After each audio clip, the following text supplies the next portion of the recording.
हे पावित्र्याच्या पूर्ण गंगे, अवधारीच्या सरते मूर्तिवंत देवते, तुझ्या पावित्र तेजाला या महाविष्णूचा शतशाप.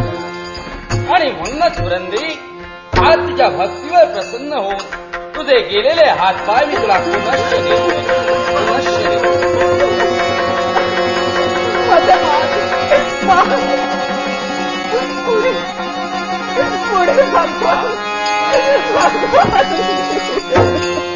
सौभाग्य होते.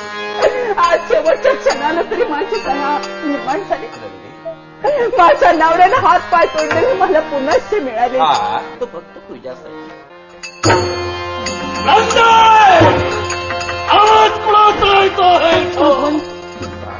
मला भीती वाटते.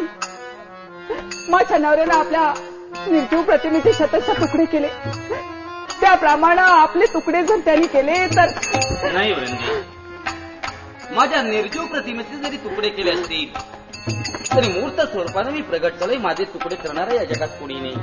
जा जा, तुझ्या नवऱ्याला नमस्कार. तशी तुझी इच्छा.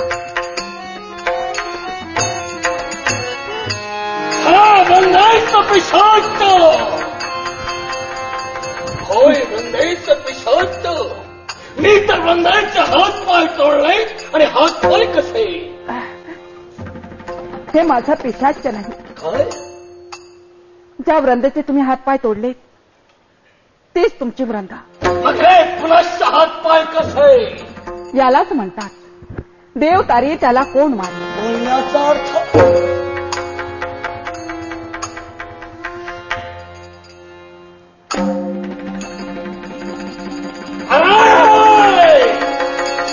हा वैकुंठीचा चोरीचा आहे. तू म्हणतोय चोर, पण मी सर्वात थोर आहे. हे चोरा, चालतोय चोरून मी चोरी करतोय, पण कुणाची माहिती आहे का? ते दुष्ट दुराचारी आहे, त्यांच्या प्राणाची चोरी करतो.